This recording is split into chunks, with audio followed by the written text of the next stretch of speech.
Okay, so you've just given us all of the reasons you felt it was time for the show to come to an end. What was the last show like? Well, after 29 years and more than 6,000 hours, I've decided to retire, and we're winding down to the final show. And on that program, I appeared with Patricia McMillan, our executive producer, the only live human being who made it wall to wall with the Donahue show. She was there on day one, and she was there on the last day.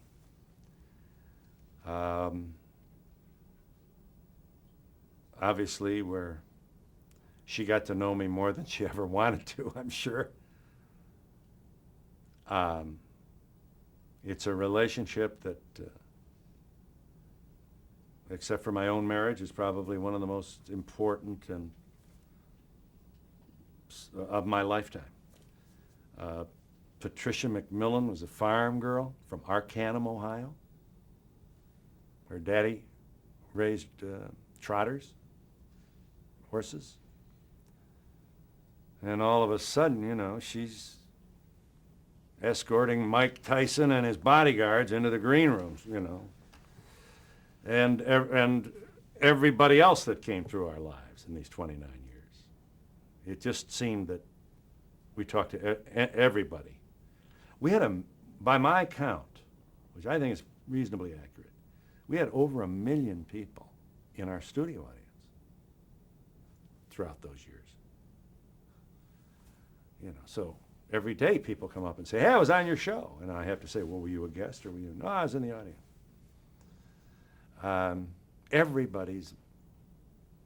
Everybody in America has a family member who, at one time or another, came to the Donahue show, and I met a lot of nice people. Every day of my life, said goodbye to all of them at the end of each show. Yeah, shook hands, thanks for coming, signed autographs. I figured, you're going to come down here, I want you to be happy you came, and I want you to go home happy and brag about your experience, and maybe we'll get more people here next week. You never know. But coming up on the last show was a very, I didn't cry. I was probably too nervous about it. But we walked down memory lane for the last show. I'm not going to be able to remember much of what happened during that time. All my friends came. We said farewell for the last time. I was 60. I was 31 when we started the program. My oldest child was like 7, 8. And when we wrapped, my kids were all in their 30s. And as I look back on the Donahue show arc, I was married and divorced, lived as a single person for a while, and then in 1980 married a second time. And, I having to go in there every day to hit, jump out of a cake and make sure you got a nice, clean, crisp shirt and all that. It was wonderful while it lasted, but I think we chose the right time to walk, and I've never regretted it. Every once in a while I check and see what is Ricky doing,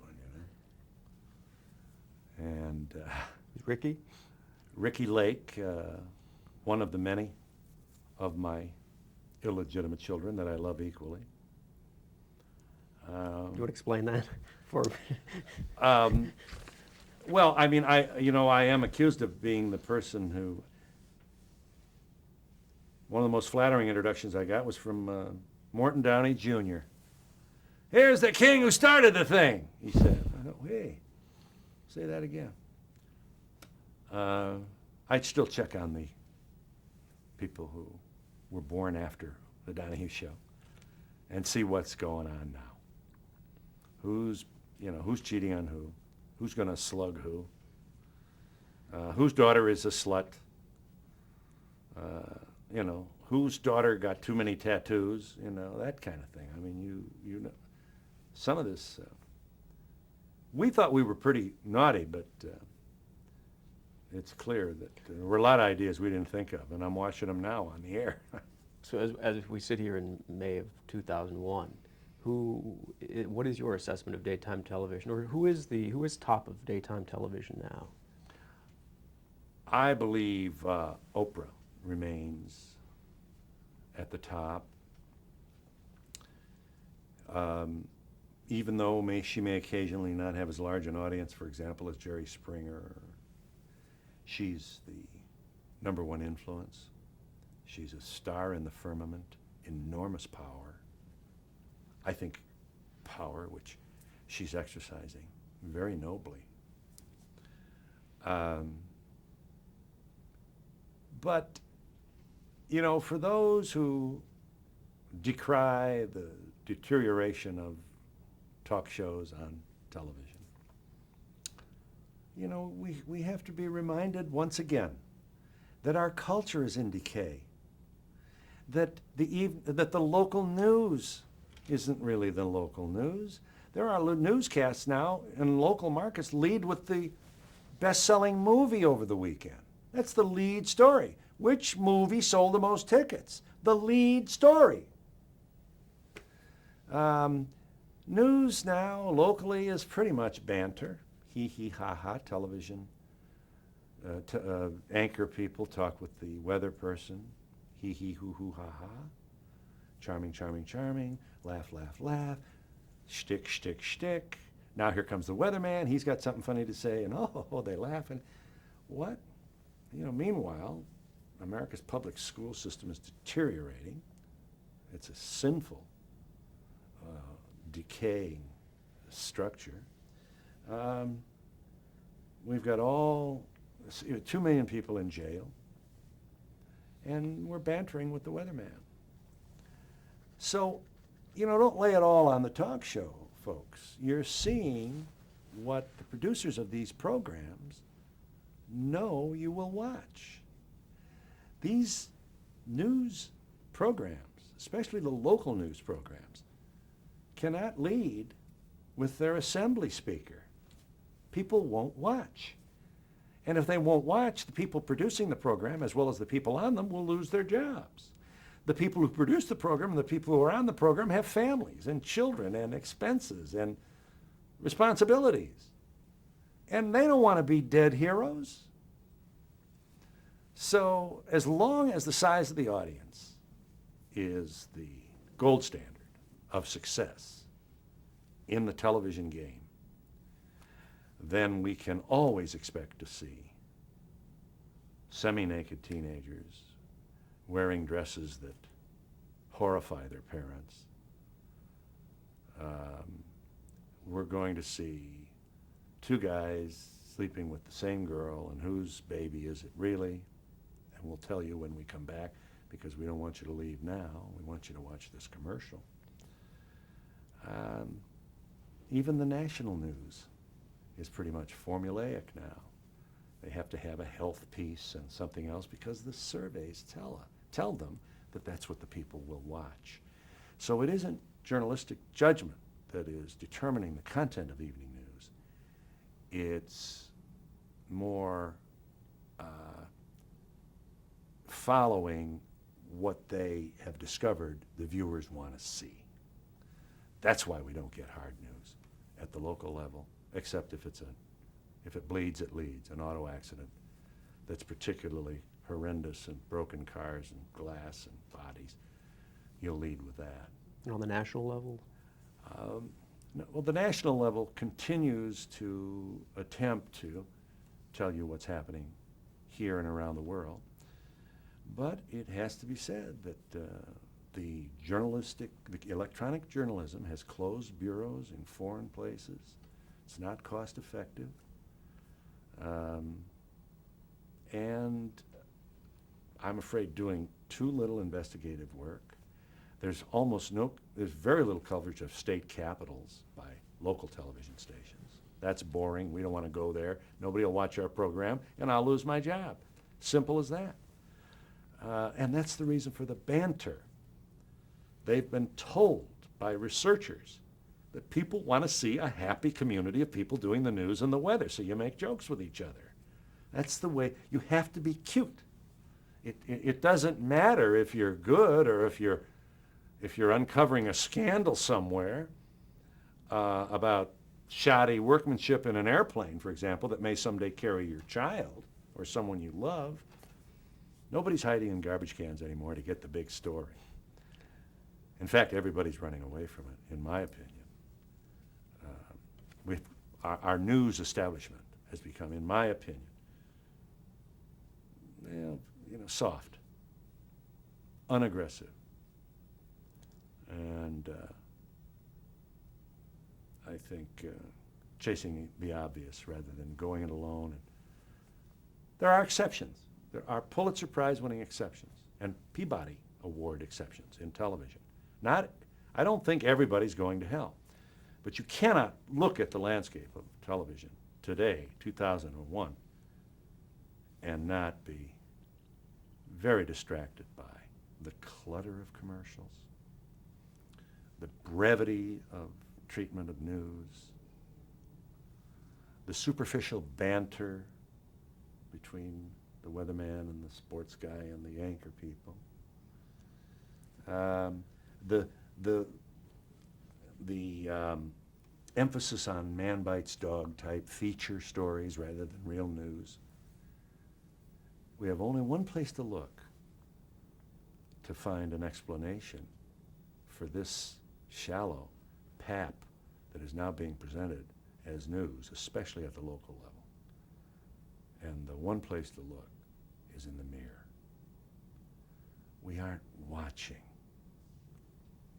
the stuff that you and I might think is important. We just aren't. Fewer of us are reading. More of us are incapable of reading.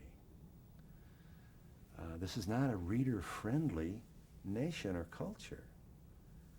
And we can't be surprised because we have turned our back on the education system that, among other things, is obliged to inspire young people to be interested in reading, not only contemporary events, but the classics as well. Bad, bad, bad. What would I do about it? I don't know. I just don't know. I think some very powerful institutions have just flat turned their back on the public school system and walked away, leaving buildings in decay, overcrowded classrooms, underprepared, undereducated teachers, a lot of whining now, teachers, it's a battle zone.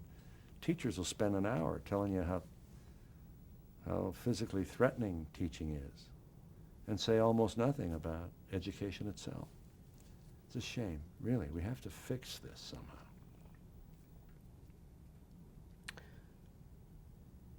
The last Donahue show, was that truly retirement for Phil Donahue? What have you been doing since? Well, I do pop off once in a while. I did something for the first time in my life that I wanted to do for a long time. I supported a presidential candidate. In the last election, his name is Ralph Nader. Took more heat than I ever, almost as much heat for that as I took for some of the shows we did with regular Democratic Party folk upset because Ralph, they feel, gave the election to a Republican rather than a Democrat. But that was an exciting experience. I actually got to participate in a fundamental American activity, campaigning. Ralph filled Madison Square Garden, the Fleet Center, Boston, Target Center, Minneapolis. Fabulous. 10, 15,000 people. So I enjoyed it. I flew coach. Met a lot of nice people back there.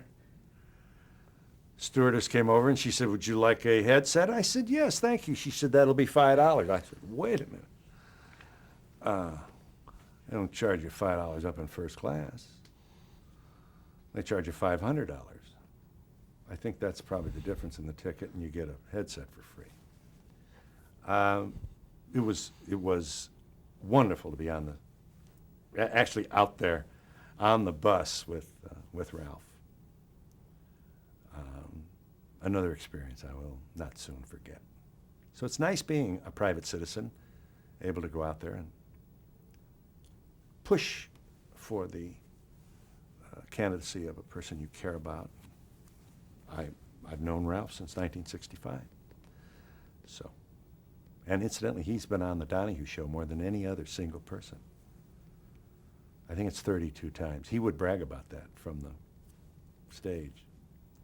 More than any other person, Ralph Nader appeared on the Donahue program. We were very proud of not repeating people. We loved to go out and get new. So that was quite an achievement. And even at that, it doesn't come up to much more than once a year. So since the Donahue show ended, you've been campaigning for a candidate. Well, I And did what that. else That have was you been one. doing? That was one thing. Right. Well, what other things one have you been thing. doing in quote-unquote retirement?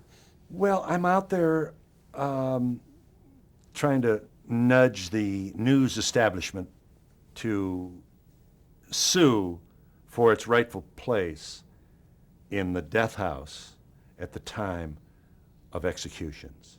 I am arguing for the televising of executions as a matter of First Amendment obligation. I believe that executions are mandated by the people, paid for by the people. It is definitely a public event, and we should be there covering it. We televise death routinely. We televise the tapes of security cameras where we see clerks at cash registers being shot by punk bandits. We televised the heart attack death of a home plate umpire in Cincinnati, Riverfront Stadium, who before our very eyes collapsed and died. Ran it on the highlight reel, in the sports highlight reel on the weekend. We see John F. Kennedy's head disintegrate on the Zapruder film every November 22nd. When it comes to the death as mandated by the state, suddenly everybody gets all pious. We're not going to show this. 60 Minutes showed Kevorkian administering the fatal injection to a terminally ill patient. We watched him die on television. The New York Times said, hooray for 60 Minutes. This is what television news should do. It should put it on and provoke a discussion. That's what I'm saying about the executions which are mandated by the people. What's the difference? Come on. The only difference is that we have a news establishment that is afraid to even petition for the right to televise it because they know there's a significant number of their viewers will call them names. They'll call them tabloid. They'll call them sleazy. I ought to know. They'll say they're only doing it for the ratings, and they drop their tools and run. They don't go near it. We've had a capital criminal strapped to the electric chair in Florida, and his head caught fire when they applied the electricity. We had to close the curtain for John Wayne Gacy. They couldn't find the needles in the arm.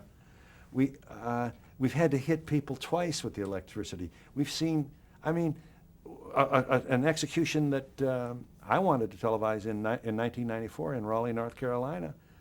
Unfortunately, took place, and I wasn't able to televise. We went all the way to the Supreme Court, and were denied. Took 13 minutes in a gas chamber for the man to have a flat line on the EKG. 13 minutes after the pellets dropped. This is a barbaric, racist issue that is splitting American families. We have a Republican governor in Illinois who said, hold it, let's have a moratorium, because journalism students at Northwestern University sprung 2 guys or 3 from death row that were innocent. We know we have innocent people among the 3,700 people on death row. We're going to kill them anyway. Kill them. Tough on crime. This is the darkness of America at the turn of the century. And I don't think it's being examined honestly and critically by some of our most important journalistic institutions. So what are you doing then to further the cause of having televised executions, and what's going on now in the headlines that makes it such a big issue today? Well, we are about to execute a man who is responsible for the worst terrorist act in the history of our nation. I speak of the bombing of the Murrah Building federal building in Oklahoma City. Here we have Tim McVeigh, who is a messianic, righteous, somewhat emotionally immature former Army guy who couldn't get it, who wasn't accepted in the SEALs, who knows what's good for you and will kill somebody else's child to prove it. I don't think the issue of televising an execution should not turn on the execution of Tim McVeigh. I think this should be a matter of news interest, in which, why aren't we in there? The print guys are in there. Newspapers reporters are witnesses to executions. Is it because our pictures move? Why is this? Are you concerned that we will aggrandize the killer? You've already done that. You see him on TV every night with the orange jumpsuit. He's already famous. What is the... and how come the loved ones of the victims in Oklahoma City can watch and I can't? The nation needs closure too. Our national psyche was violated. No one will claim to have suffered like those loved ones of these innocent people. Nobody will ever dare make that claim, and I'm certainly not. But I would say to my Attorney General, John Ashcroft, who set up this private screening for the loved ones, what's the difference? How come they can watch and we can't? And why isn't NBC News, CBS, CNN, ABC, all of them suing to get in there? And incidentally, if you think capital punishment, that you favor capital punishment because it's a deterrent, what better way to enhance the deterrent value than to show young people what happens if you decide to make a life of crime? This enhances the deterrent value. So If you televise it. What are you doing then specifically now? Well, I've already sued and gone to the Supremes to try to get, spend a lot of my company's money for that. Right now, I am appearing on Meet the Press and other programs, alone in the wilderness. I shouldn't say alone. I don't want to exaggerate my role here. Sister Helen Prejean, who wrote a book titled Dead Man Walking, from which book came the movie starring Susan Sarandon and Tim Robbins, Dead Man Walking. Sister Helen Prejean supports my effort to televise executions. She believes that men, usually men, not always, men and women, in state capitals get up and they want to prove they're tough on crime, so they can't wait to pass more laws that result in capital punishment, because they want to be tough on crime, tough on crime, tough on crime. And then we carry out this bizarre event in the middle of the night when everybody's sleeping. That's not the case with McVeigh, but that's a federal execution. Why they chose 7 in the morning, I'm not sure. Most executions are late at night or early in the morning when everybody's sleeping. We are ashamed of it. That's why we don't want to see it. People who support capital punishment do not want it televised because they're afraid that when people see this premeditated act, they'll be turned against capital punishment. People who are for capital punishment are more likely, not in every case, are more likely to support televising the event. And I want them to believe, as I do, that not televising it is sanitizing the news. We don't sanitize terrorist bombings. We don't sanitize the wreckage of plane crashes. We don't sanitize the death of John F. Kennedy. We don't sanitize terrorist bombings and bodies in open marketplaces. We shouldn't sanitize this. This is what you wanted. This is what you asked for. This is what you continue to support. Fine. This is America. You're allowed to do that. Now watch it. The First Amendment allows news, should allow news to get in there and televise this event.